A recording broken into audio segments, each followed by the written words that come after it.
Welcome back to Gruesome Magazine. Tonight we're reviewing Mimics, coming to theaters Friday, February 13th, 2026.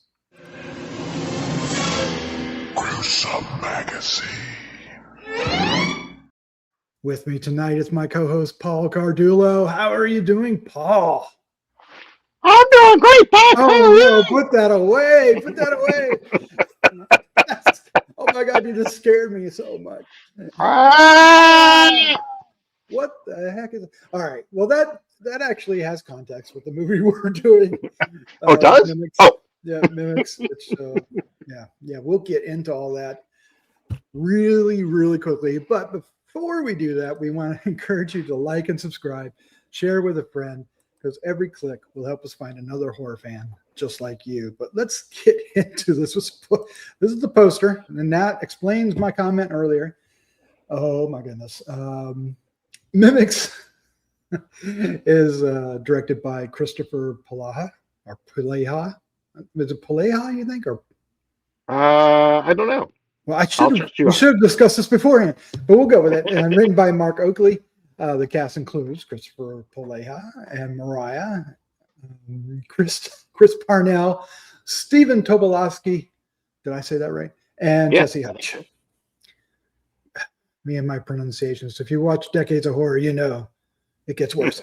Now, the synopsis is when a struggling impressionist and a contract for fame takes center stage, the battle for a good man's soul takes a spotlight. All right, let's find out what our first impressions are. Paul, start us off. What was your first impression? My first impression is Jimmy Cagney. Oh, that kind of impression. So anyway, I'd sad to say I don't think this one quite works for me. There's some nuggets in there that work, and some bits of it I think worked well and I liked, but overall it did not work for me either as horror or as comedy horror. But there are parts I do kind of like want to pull out and say, there were actually bits that I thought were good. How about you? Not terribly different. It didn't leave a very lasting impression on me, unfortunately, and like you said, it's not very engaging in the main character. You don't really get to know him or like him. And then of course the puppet, we'll just call it a puppet. Is interesting. There are, like you said, there are parts of this movie that do actually work very well, and we'll discuss those here shortly. Yeah. But unfortunately, I'm with you. The horror didn't really get me, and the comedy fell flat for me. It may not fall flat for everybody. Right, yeah. But it certainly fell flat for me. I did like the Reno setting. Reno, Nevada. That was cool. Yeah, it definitely had a sense of place. And my understanding is the director star he's from Reno, and it's like when you watch like Blues Brothers, you get a sense of Chicago, right? You get a sense of Reno for this. So it definitely has that sense of place, which is important, I think. Mm-hmm.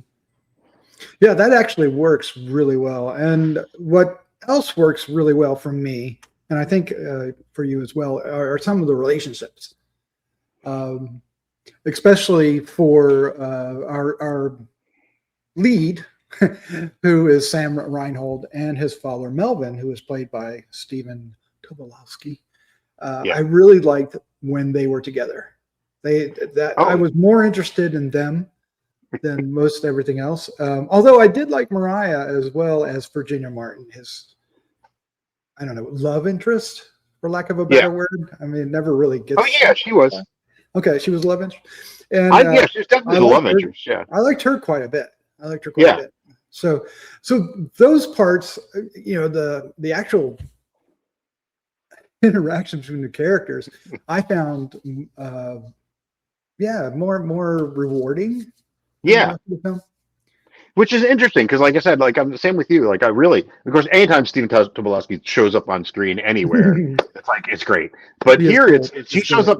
It's not just like he doesn't just show up for like one scene. He's there quite a bit, and that relationship between the two of them feels very genuine, which feels like you should have stakes, right? And the relationship between the male lead and the character was Virginia, played by Mōriah. Sam and Virginia, yes. Sam Virginia. Their Sam relationship and Virginia. feels, yeah, their relationship feels good. I mean, it feels real. So there should be stakes there. But something about the rest of the film doesn't make me feel those stakes, which is interesting. Yeah, I mean, you described it before the show pretty well as a combination of two different types of stories. What was that again? Oh, so yeah, I mean, the story, not much of a spoiler because you can kind of pick up the thing. It's basically a version of Faust with your typical haunted ventriloquist doll kind of grafted into it. So it's just those two stories, but which There's is a little bit of monkey's paw in there too. Could be. I could see some of that in there, which you kind of get I can see a little bit of monkey's paw in there as well. And I mean, those stories have been told before and can be told well, and it's not a problem. But just something about it didn't work. Like the horror didn't. I mean, all right. I think the best way to put it, I was thinking about what it reminded me of is, and this is not meant to be mean or anything. It's just that it reminded me of like Fantasy Island in terms of. There have been stories like they would have stories of the old '80s Fantasy Island, not the more recent one, which actually got more horror oriented, but the '80s one, it felt like there weren't stakes there so much. I mean, people would be put in danger, but it didn't. You never got scared, and you never really. So it didn't. That's the problem, I think. But again, like you said, the acting's fine. The acting's good, and the relationships are great. All parties. Oh yeah, most definitely. I mean, everyone's I think bringing their A game to that. The other thing I think that kind of took both of us out, and maybe it was the quality of the screener, but the lighting just seemed very, and maybe it's the lighting or the color correction, probably color correction, was very overblown in a lot of scenes where it just seemed very, very, very washed out and overblown. Those two different things. Anyway, but it just didn't. Which kind of might have been some of the issue as well. Didn't make it feel, and again, that might have been just the screener we saw, because definitely when we watched the trailer again, and it seems better color graded there. Yeah. So that could have been part of the issue, but it is interesting how that affects the viewing experience. When it doesn't quite, the color correction or whatever doesn't quite work. We experience that with the sound on some of these, is because some of the volume will be higher than it needs to be, especially with like background music. But usually it gets fixed and corrected by the time it gets released. Yeah. So I mean, that could be it, and that might also been why we didn't get the horror, right? Because a lot of horror is atmosphere, and especially this one. This is definitely more, going to be more the atmosphere and implication of what's going on. It's not a graphic slasher, which is fine. You don't have to have that. But the horror there was, maybe that was diluted by the like I said, the lighting / color correction, and again, maybe that's something that's corrected in the released version. Yeah, I hope so. Some of the gimmicks for his act as he gets the new doll, worked for me really well. There were some, not all of them, unfortunately, but like the one that really impressed me was the water bowl over his head. Yeah, because I mean that was very clear. That didn't look CGI. That looked like it didn't look like it was like double. It looked like he really was underwater for portions of that. Right. So yeah, I'm sure there was a trick to it, but it still worked. Oh yeah, well. But it looked good. I mean, because he was blowing bubbles out of it, and it was it was shot really well. Right. So there was a couple of different times that he was like proving that he was that he was throwing his voice. Right. Yeah. That I liked. That one stands out the most for me. Yeah. What about you? Did you enjoy something? Yeah, I mean that was probably the main thing there. But otherwise, the act itself didn't necessarily grab me. There's some neat things that kind of go on, and that's always going to be when he's not doing the act. Some things that again could have been creepy, but just didn't hit me as I think as they intended them to hit in terms of the creepiness. And I'm not sure it stuck the landing. No, I think part of the problem is there is a cold open that I think it's supposed to give you some investment in it, but instead I think it really washes that out. It really, having that cold open, if you cut that out, then Do you think it detracts from the story? I think it does. Well, it detracts from the interest, because you're like, well, this is, you have a cold open that is and that does 6 months later or 6 months before, right, or something. I think 6 months before, probably. Oh, yeah, that's And right. so yeah, so you're like, okay, well, I see, I'm sure something happens a little bit after this, but what it didn't.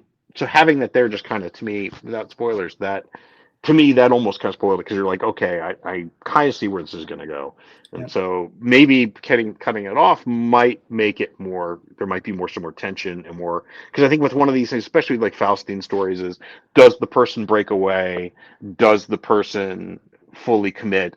Does what are they going to do with it, and what's going to happen to them and the people they care about? And if we see that from the get-go, then you don't have as much interest. Yeah.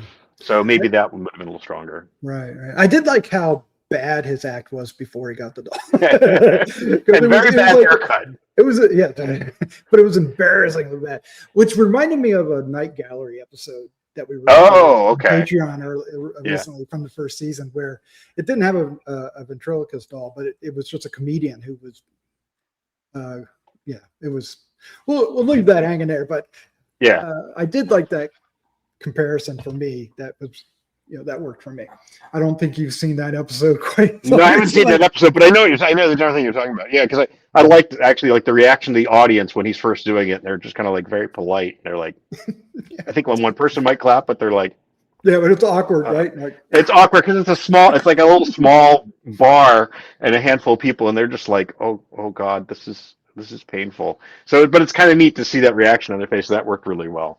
The extras, I think, did a nice job with that. Yeah. Yes. And of course the locale, the actual bar itself, and like I said, skinny and long it was. And it had a good sense of place. Again, it was. I think that's definitely one of the pluses. All right. Well, let's wrap this up, and we'll give it a score 1 to 5, and we'll start off with you. 5 being the best, and we'll start off with you. I mean, unfortunately, I'm gonna have to give it, like, this is gonna sound weird, 2.8. 2.8. Nice.